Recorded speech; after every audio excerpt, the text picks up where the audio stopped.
Okay, good morning everyone. Welcome to Norwich City Council Licensing Subcommittee. It's Tuesday the 11th of October 2022 and we have one main item on the agenda today. I'll introduce the panel.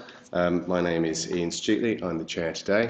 On my right we've got Councillor Claire Kidman, Councillor Alex Catt. To my left we have Sarah Moss from MP Law providing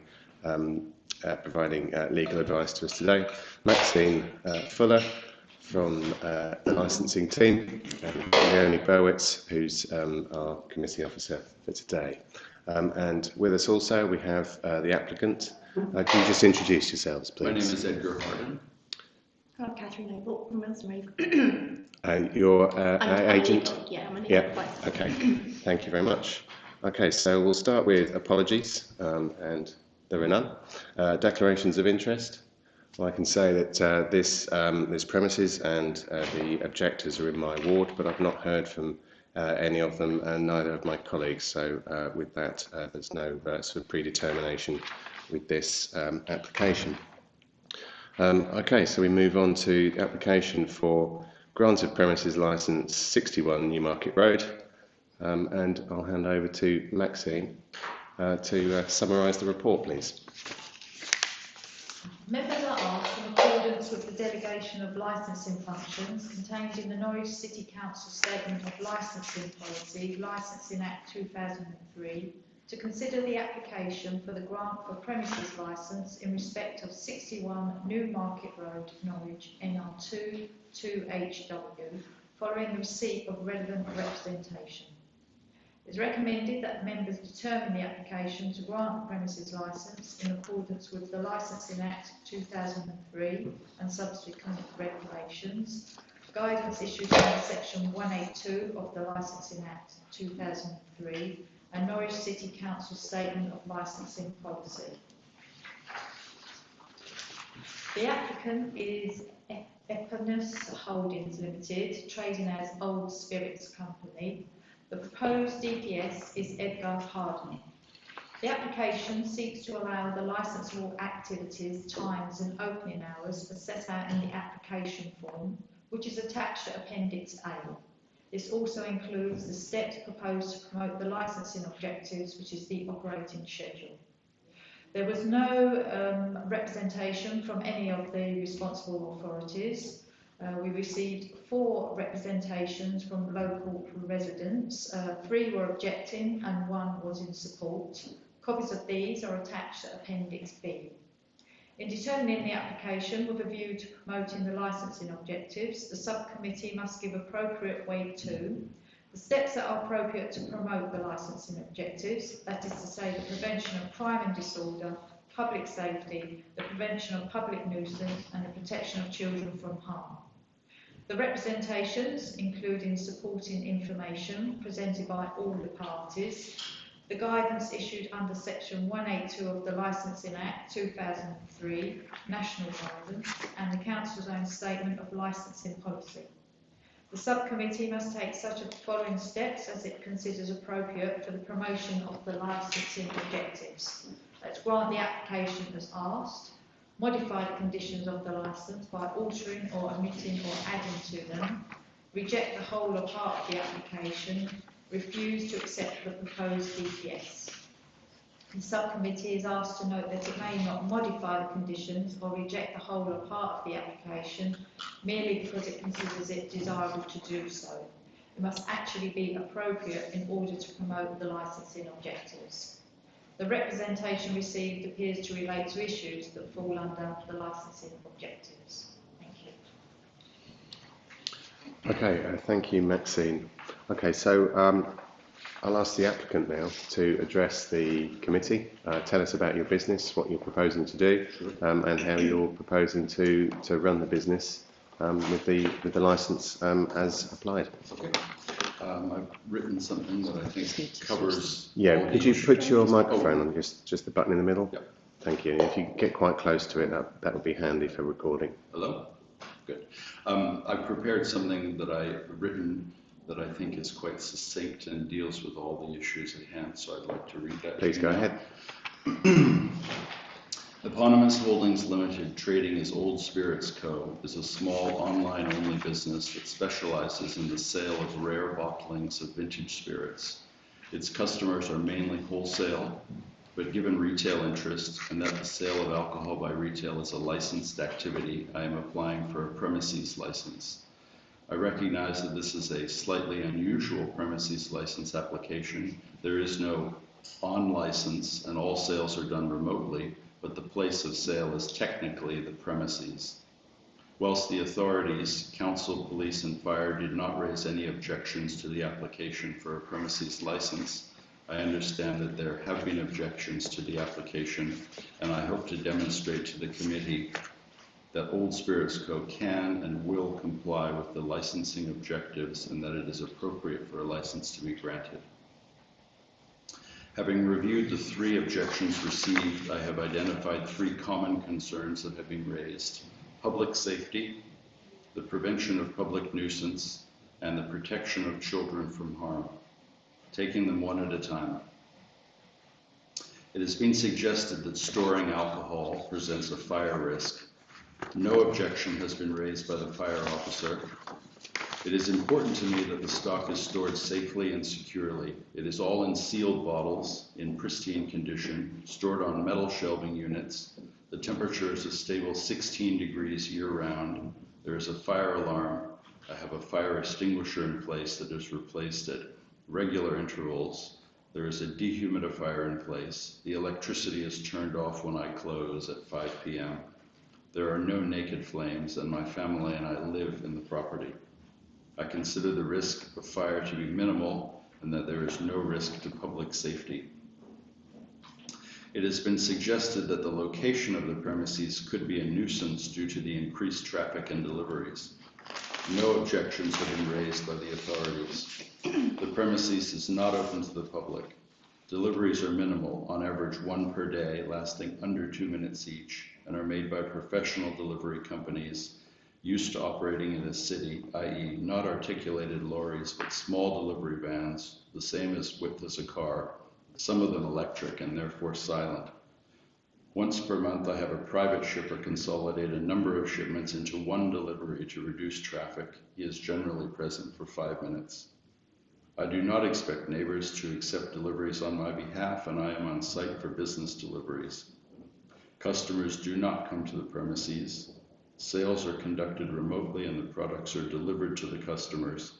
I ship deliveries 3 times per week on average. As an observation, it is accepted that the premises is located in a residential area. The majority of deliveries to the property, as opposed to the premises, are personal, however. It is notable that the immediate neighbors also have a number of deliveries, whether from supermarkets or by way of online retail deliveries. Given that deliveries are a feature of modern life, the deliveries to and collection from the premises does not add significantly to the number of vehicles using the road immediately outside the premises. Further, the licensed hours of 11 a.m. to 5 p.m. Monday to Friday are limited, so there will be no deliveries or collections at antisocial hours. Finally, it has been suggested that the premises could pose a risk to children, especially as it is located next to the town close school. No objection has been raised by the authorities for the town close school. The business is not marked, and the premises is not open to members of the public of any age, and certainly not to those under the legal drinking age. Steps are taken to ensure that all online sales are to those of legal drinking age, and the products sold do not, as a general rule, appeal to a younger audience. I hope that this has substantively addressed the points raised in the objections, and I am happy to answer any questions that the committee may have. Okay, thank you very much. Would any members like to start with any questions? Not at the moment. Councillor Catt? My first question is on, in relation to the last point that you mentioned in the protection of children from harm. You talked about protections against ensuring that, or making sure that this alcohol doesn't end up in the hands of children, essentially. Can you detail what those safeguards are? Well, the first is when you come to the website, you are required to verify that you are of 18, 21 or legal drinking age in your city, county, country, wherever that may be. And then one of the sort of defaults is that in making a credit card purchase, you're required to be at least 18 years of age to even have a credit card to make a purchase online. So that's used as sort of a background default that the person is of age. The main issue, however, is that these are luxury bottles. They may be a 50 or 100-year-old cognac, a malt whiskey. They're not sort of alcopops that someone wants to try and get a hold of for a quick fix with their mates out on the weekend. And delivery times are sort of 24 to 72 hours. So given the sort of nanosecond attention span of teens these days, I think that none of that would satisfy what they want or looking for or could afford. I appreciate that that's definitely not your target demographic, but a lot of other delivery companies or other businesses that do sell alcohol online will require identification to be shown at the point of delivery. Is that something that would happen? That happens on the other end, yes. Okay, Yeah. Thank you. Automatically, yeah. Okay, thank you. Following up from that, do you have just one delivery company that delivers for you? Incoming, no, that's chosen by the person sending, but outgoing I use only DHL.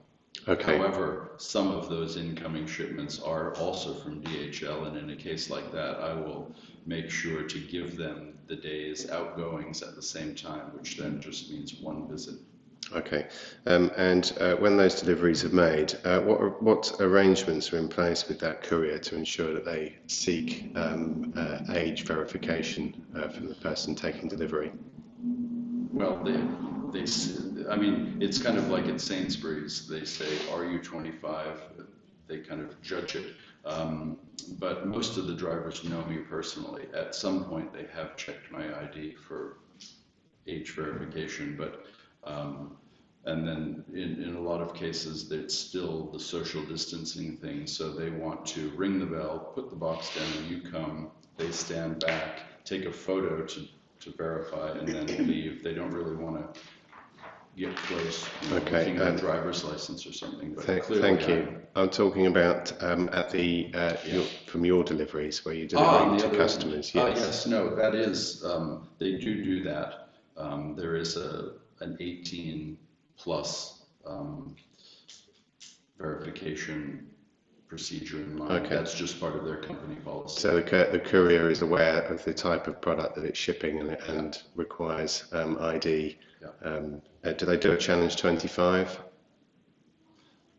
I think they just go from 8. They're making sure that people are over 18. So I think it's more rigorous. And does that apply worldwide or just in the UK? That policy. I believe it's a worldwide policy. Packages go to the US, and I think there people are a bit more skittish than other places about alcohol reaching minors. So I do believe it is a worldwide DHL policy, the 18 plus verification.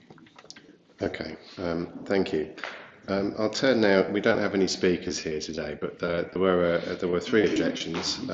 So we'll cover some of the points in those objections, partly to help us to get some further answers, but also for members of the public to explain why some of them we won't be taking into account. So, for example, one of the objectors suggested that because you've been there for 7 years already, and the question is, why are you only now applying for a license to sell spirits? So could you just cover that for their benefit, please? I had taken a few notes and said, essentially, Old Spirits Co. has operated as a wholesale business under the Alcohol Wholesaler Registration Scheme via HMRC or AWRS. There has been some retail interest, and it was brought to my attention that a premises license would be required for retail sales. Okay, thank you. In addition, a number of objectors have referenced the Grade 2 listed buildings, and one in particular referenced a change of use policy. And it's my duty to point out to members of the public that this committee is looking not at planning issues but licensing, which covers only the full licensing objectives. So it's just for clarity for members of the public that we're not considering planning, because that is a separate issue and something for a different department to take up should they wish to. Okay, the other main issue is the noise generated from your deliveries, in particular. I think you've covered that to a large extent. Can you describe the process and how you might reduce that, should you wish to, and also where do you take deliveries from and where do they go to initially? They're accepted by the front door. I thought, sending them anywhere else would be more distracting to the driver and probably make it take even longer. So people know me, so they literally pull up, knock on the door, and that's it. It's sort of a 1-minute process. And as I described, these are sort of Ford Transit vans or the very narrow Mercedes vans, and they're really the width of a car, so they just zip in, do their business, and off they go. They're used to sort of wiggling around medieval streets in Britain and the continent. That's what these vans were designed for, doing modern things in old places. And so coming down the Newmarket Road and stopping in front of our house is not really something unusual for them. They're professionals. Was there another bit to that? Well, I wanted, with deliveries, you said that your application for the hours is 11 till 5 each daytime. Do you take deliveries outside of those hours, and would you be able to restrict deliveries to yourself within those hours? I put those times down just to create a sort of a regular Monday to Friday office hours framework, but some days I don't do this at all just because there isn't enough going on. I go to London or do something else. So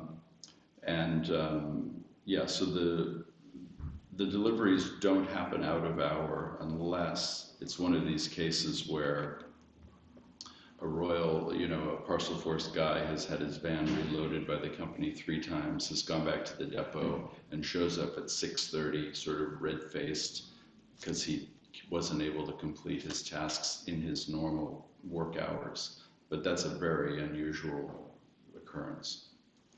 Okay. Normally, what happens is deliveries occur in the morning because the companies want the vans emptied, so then the drivers can go and reload them with collections on their way back to the depot in the evening. So I'd say 10 to 12 is the peak time for these people, but they generally come to me later because I'm not in the city center, so 12:1 generally is when people come. Okay, thank you. Any further questions from members, please? I'm just checking the representations that we received, and I believe we've covered everything, but I'll just recap. There was objections relating to the school opposite, and you've covered that by explaining that there'll be no visitors to the premises. They'll not be aware of the premises necessarily, and that you have in place a age verification process for deliveries. The planning issues have been covered. The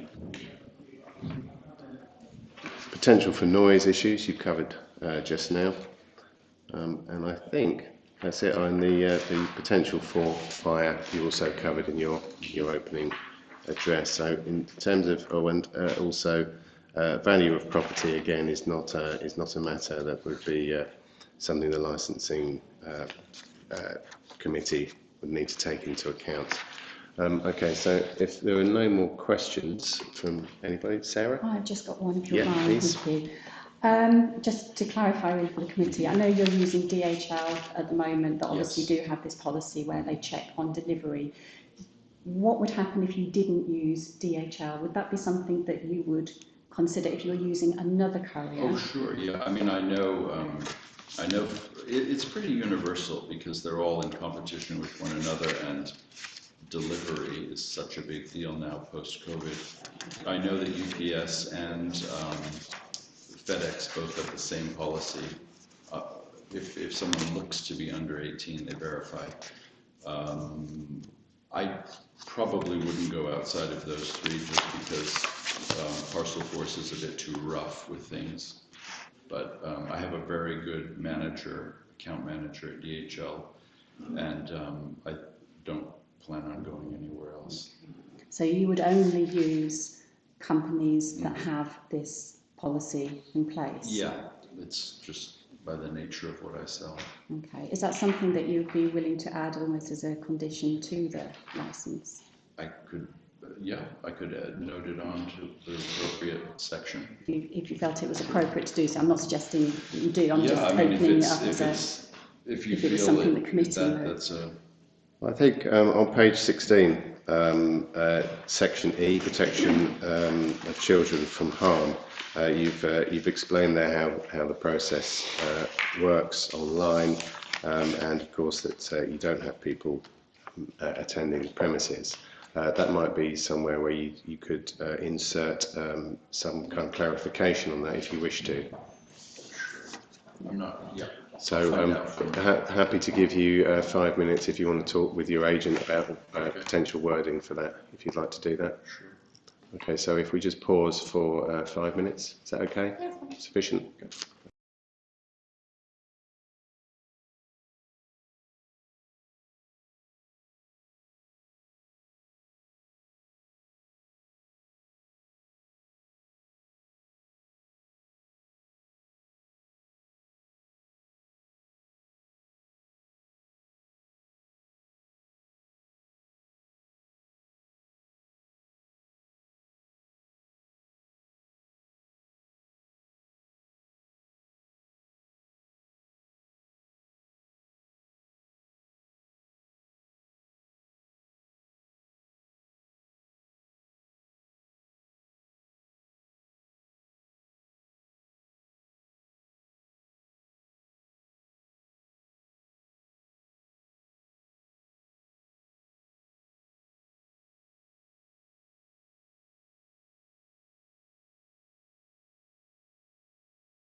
Leonie to reset. Okay, thank you for pausing. So welcome back to Norwich City Council Licensing Subcommittee, Tuesday 11th of October 2022. We're considering the application for grant of a premises licence for 61 Newmarket Road in Norwich. We paused for a moment while the applicant considered some wording for conditions. Have you got that for us, please? Yeah, do you want to give it or should So the wording that we were proposing is that couriers will be required to verify customers are of legal drinking age and to challenge where necessary. Equally, we're very happy to be guided if you want more specific wording on that. Okay, could you just give it to me so I can get it down? So couriers will be required to verify customers are of legal drinking age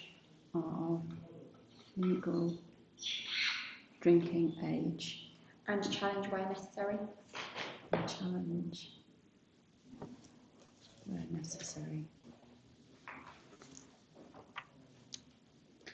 Okay, thank you. I think Councillor Kidman may have a question related to that.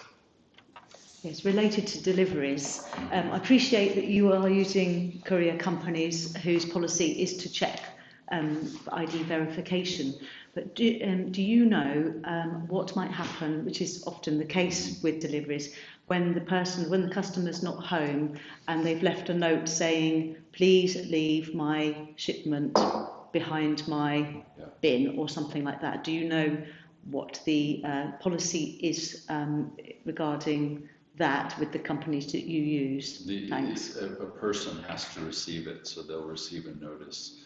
Delivering when you're not home is not an option with this service. Partly for that reason, partly for the value, partly for the insurance the customer might take out on their purchase.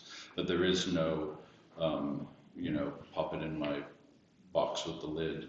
It has to be given to a person. So they'll try 3 times. The person often is in touch with them to say, I won't be back home till Thursday at 2, and then they just make arrangements like that. Okay, thank you. Does that answer your question? It does, thank you. Yeah, thank you. And as a follow-up to that, it sounds therefore like the products would go back to a warehouse for redelivery or collection by the individual. If somebody is out and the door is answered by their children or someone who's under 18 or 21 in the States, what would be the policy then of the company? They don't deliver. Okay, so it's still an age verification process. Exactly. And then so I wondered if you might consider changing the wording to ensure that it is that the policy relates to receipt rather than just the customer. Yep. The receipt. Potential, I'm just kind of playing around with wording, so this is not in stone at all, and by all means, please feel free. But however, something like for all deliveries of alcohol to a recipient, couriers will be required to verify by means of ID. Verify age. Verify age, or will be required to request the recipient to provide proof of age verification and challenge where necessary. I don't know if you believe it's necessary that no deliveries will be made without this. Just to prove those are their terms. Those are their terms. Yeah, no, fair enough. I mean, they're happy to have you as a customer and accept your, increasingly larger funds for using their services, but they're really protecting themselves ultimately. So. Yeah.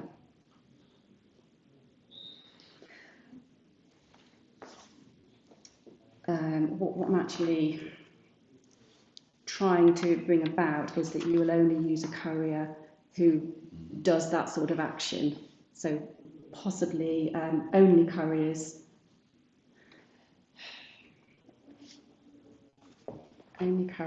are to be used for the delivery of alcohol who have a policy of verifying age of the recipient to ensure they are of legal drinking age In their territory. in their territory, yeah. Something along that line. Does that sound Does okay that to you? sound- We Just read back in, sorry. Yeah, sure. Only couriers are to be used for the delivery of alcohol who have a policy of verifying the age of the recipient to ensure they are of legal drinking age in their territory. Something on those lines. Does that work in terms of their main policy? Yep. Yeah. They do. It's not perfect, I know, but those would be the sorts of wording. Because that's what you're saying is that all of the couriers Yeah, have that policy in place anyway. So They do, yeah. I mean, my only reservation is the way we can't make the couriers have a policy that they apply in a sense. But it works in terms of It's their stated policy, and that's why we use them. Yeah. However, if Yeah. you had a rogue driver, there's nothing you can Sure. do about that. If Yeah. they're delivering in Sydney, absolutely. I think what I'm getting at but we is do the best we can. yeah, that you will only use couriers who apply And that policy, and I think that's the best that really can be said. yeah, and I Because think that's can't. fine. Yeah. just for the benefit of members of the public that might be watching, especially those objecting, it's important to note that the committee has made no decisions on this yet, and we've invited the applicant to submit conditions that they feel would be that would help the application, and we will consider the application with the new condition as offered in place. So just to be sure, nothing has been decided yet, and we will make our decision based on the whole application, including any amendments. Okay, so if you're happy with that wording, and again, it's entirely your decision whether you wish to submit that as a offered condition. Chair, would it be okay if I just have a couple of minutes just to finalise the wording so that we can be sure that you are agreeable to that? I think that's very sensible. Yeah. Okay. Yeah, please do. We'll have another pause for 5 minutes. If that would be okay. That's fine. Sure. Thank you.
Okay, welcome back again. Just to recap, it's Norwich City Council Licensing Subcommittee, Tuesday 11th of October, and we're considering the application for grant of a premises licence at 61 Newmarket Road. We're still determining the wording for an offered condition, and Sarah has a suggestion to put to the applicant that they may wish to. Okay, and of course this will be proposed by you, but the wording is the applicant will only use a courier who has in place a policy by which the age of the person receiving the alcohol delivery is of the legal drinking age for that territory to be challenged if necessary. Yeah, I think that's fine. You're happy with that wording? Yeah. That's the offering. That's the wording you're offering. That's more than happy to offer that, yeah. Okay, thank you. And just to make clear, as the chair has said, that obviously that's not a decision that we come to. That's understood. Yeah. Okay, thank you. So with that, if there are no more questions from members or from Sarah, we have now a full application with the added condition that's been offered by the applicant, and that is what we will deliberate now. So once again, we'll ask you to leave for a few minutes, and then the time now is just after 11 o'clock, so I would suggest coming back no earlier than 11:15, please.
Okay, thank you once again. Welcome back to Norwich City Council Licensing Subcommittee, Tuesday 11th of October 2022, considering the application for grant of a premises licence for 61 Newmarket Road, and the decision of the committee is a unanimous decision to grant the licence as applied and with the condition as offered.